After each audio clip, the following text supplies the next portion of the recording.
Vous vous asseyez à la terrasse d'un café. Là, le serveur, sur un ton pas très aimable et de manière très forte, vous demande de bouger. Tous les regards des autres clients se tournent vers vous. Il vous dit que la table est déjà réservée et que vous devez bouger au plus vite. Il vous montre d'un doigt une table à l'arrière du restaurant. Cette table, elle est en plein milieu du passage. Elle est à l'intérieur et elle est près des toilettes. Les conditions ne sont pas du tout les mêmes, mais pourtant vous acceptez. Pire, vous êtes mal à l'aise tout au long du processus. Vous sentez le regard des autres peser sur vous. Vous sentez le jugement des autres. Vous sentez votre rythme cardiaque s'accélérer, vos mains devenir moites. Vous faites des mouvements désordonnés quand vous ramassez vos affaires et même vous vous cognez dans la table en partant. Vous vivez une mauvaise expérience et vous vous sentez coupable alors que vous n'avez rien fait de mal. Est-ce que cette expérience vous paraît familière? Est-ce que c'est quelque chose qui pourrait vous arriver? Si oui, alors vous êtes sujet au regard des autres. Et vous faites votre vie, non pas en fonction de vos envies, de ce que vous aimez, mais plutôt de ce que les autres pourraient penser de vous. Alors pas de panique, c'est le cas de beaucoup d'entre nous. C'était mon cas avant. J'ai réussi à m'en sortir, donc je vais vous donner quelques astuces pour réussir à être cette personne qui se respecte, qui respecte ses envies et qui apprend à dire non quand la situation ne lui convient pas, même s'il y a le regard des autres sur elle. Le premier conseil, si vous avez tendance à paniquer face au regard des autres, ça va être tout simplement de prendre votre temps quand une situation stressante arrive. Si vous arrivez dans une situation où vous sentez qu'il y a un public qui vous juge, ne vous pressez pas. C'est le meilleur moyen de paniquer, de perdre tous vos moyens, de vous sentir encore plus pressé, encore plus ridicule, et du coup de faire tomber vos affaires, de vous cogner, de vous sentir mal. Donc, prenez votre temps. Respirez. Prenez une respiration ventrale et décidez en 2 ou 3 secondes, pas en une demi-seconde. Vous avez le temps. Le deuxième conseil, ça va être de demander à l'autre de vous laisser un délai de réflexion. Si vous n'avez pas réussi à vous décider rapidement, vous pouvez dire au serveur « Ok, laissez-moi 30 secondes et je me lève ». En faisant ça, encore une fois, le but, c'est de ne pas être dans un état de panique, de prendre votre temps et de décider calmement, sereinement de ce que vous voulez faire. Et la troisième technique, ça va être de vous demander tout simplement si ce qu'on vous demande est conforme à vos envies. Là, le serveur vous manque de respect parce qu'il ne vous parle pas très poliment et en plus, il vous montre une table qui n'est pas du tout dans les conditions que vous vouliez au début. Donc, peut-être que vous aurez envie d'y aller parce que vous adorez ce restaurant et que vous avez quand même envie d'y manger, mais peut-être qu'en fait, vous n'avez pas du tout envie d'y aller et que vous allez refuser. Donc, c'est tout à fait OK de dire non si la situation ne vous convient pas, si elle n'est pas conforme à vos valeurs. Si vous étiez venu pour prendre un café en terrasse, c'est hors de question que vous acceptiez la table à l'intérieur près des toilettes. Vous devez vous respecter, vous devez respecter vos envies, même si c'est difficile, même s'il y a le regard des autres sur vous. En fait, tous les gens qu'il y a autour de vous, vous vous en fichez, vous ne les connaissez pas. Ces gens, ils ne font pas partie de votre vie. Vous les reverrez peut-être sans doute jamais. Et même si vous les revoyez, ils vous auront oublié d'ici 5-10 minutes. Ça, vous pouvez en être sûr. Il y a tellement de monde, on croise tellement de monde tous les jours, surtout dans les grandes villes, qu'on ne va pas se souvenir d'une action en particulier qu'a fait une personne. On va l'oublier totalement. Donc ce que vous allez faire ici, c'est entre vous et vous-même, vous et vos valeurs. Votre valeur ne devrait jamais dépendre de ce que les autres autour de vous vont penser de vous. Alors c'est bien beau, mais c'est pas évident au début de le faire quand on n'est pas habitué. Donc les premières fois, vous n'allez pas réussir à avoir les bonnes réactions. Vous allez mettre quelques petits ingrédients, mais ça va encore être compliqué parce que quand vous sentez le regard des autres sur vous, vous avez du mal à prendre des bonnes décisions. Donc dans ces cas-là, vous pouvez faire un bilan après coup. Vous pouvez vous demander à quel moment vous auriez pu réagir différemment.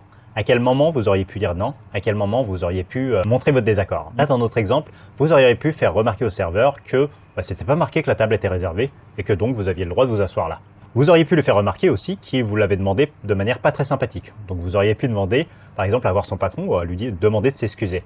Derrière, vous auriez pu lui dire que la table qu'il vous proposait n'était pas du tout d'un standing équivalent. Que vous aviez choisi une table qui était sympathique et que du coup, s'il voulait que vous bougiez, qu'il vous propose une table qui est au moins aussi bien que celle-là.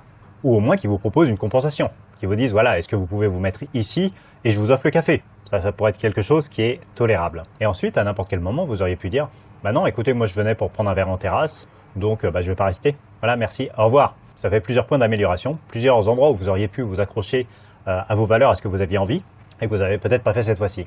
Mais en les repérant après coup, et surtout en évitant de vous juger durement, parce qu'on fait tous des erreurs, c'est pas grave, c'est comme ça qu'on apprend. Donc faites des erreurs, mais apprenez de vos erreurs, et essayez la fois d'après de faire moins d'erreurs. Voilà, c'est quelque chose, c'est un cycle vertueux qui va se mettre en place et qui va vous permettre petit à petit de vous détacher du regard des autres. Ne pas dire, ok, pour ne pas faire un scandale, je vais simplement suivre tous les ordres qu'on me donne. Ça, c'est le meilleur moyen de se sentir mal après.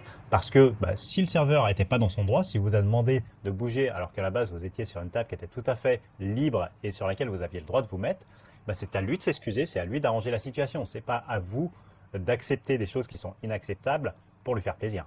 Et après, vous pouvez réagir comme vous voulez. Il y a tout un tas, toute une gamme d'émotions possibles. Vous pouvez lui répondre très gentiment et lui exprimer vos besoins. Vous pouvez vous énerver si vraiment c'est le mec vous a manqué de respect. Il y a toute une gamme de réactions possibles. Mais dans tous les cas, il faut qu'elle soit en accord avec, avec votre personnalité, avec ce que vous pensez et avec la façon dont vous pensez avoir été respecté ou pas respecté. Si vous pensez que le serveur vous a manqué de respect, vous ne devez pas rester dans ce restaurant. Ou en tout cas, vous devez demander au minimum une compensation ou qu'il s'excuse. Si ce n'est pas le cas, simplement vous partez. À vous de voir dans quelles conditions vous partez, si vous le faites avec le sourire, si vous le faites en vous énervant un peu, mais dans tous les cas, vous n'avez pas à rester là si on vous a manqué de respect. Et ne le faites pas surtout parce que les autres gens vous regardent et que vous vous dites que le meilleur moyen pour que les gens arrêtent de vous regarder, c'est que vous vous asseyez calmement à la table qu'on vous a montrée. Non, ça c'est quelque chose qui ne va pas vous donner confiance à long terme et qui ne va pas vous aider à vaincre cette peur du regard des autres. Si vous arrivez à faire ça, dans des situations comme ça, eh ben vous réussirez de plus en plus à le faire dans la vie, dans des situations plus importantes. Il y a des moments dans la vie où il faut savoir se détacher du regard des autres. Quand vous allez devoir vous lancer un business par exemple dans une idée que vous avez depuis longtemps, plein de gens qui vont pas être d'accord. Vous aurez peur du regard de tout le monde et pourtant il va falloir que vous vous lanciez. Si vous avez un coup de cœur pour quelqu'un et qu'il faut que vous alliez lui parler, il y a plein de gens qui vont vous juger, il y a plein de gens qui vont vous regarder et c'est pas grave. Il faudra à ce moment-là que vous soyez plus fort que le regard de ces gens. Si vous faites n'importe quel choix courageux, que vous faites un voyage loin à l'étranger pendant longtemps, les gens vont vous juger. En permanence, dès que vous faites quelque chose de courageux, les gens vont vous juger. Donc il va falloir que vous appreniez à vous détacher de ça. Et ça commence par ces petits exercices dans la vie quotidienne. Je vous le répète, votre valeur, elle ne dépend que de vous et de vous seul. Vous serez fier de vous si vous vous respectez, si vos choix suivent vos valeurs propres, ce que vous avez vraiment envie de faire, pas ce que vous faites en fonction du regard des autres. À chaque fois que vous faites un compromis pour faire plaisir aux autres, vous perdez confiance en vous et vous vous éloignez de votre vie idéale. Donc pensez-y, la prochaine fois où vous sentirez une pression sociale sur vous, demandez-vous qu'est-ce que je veux vraiment? Et est-ce que la vie de ces inconnus que je ne reverrai jamais devrait influencer ma décision?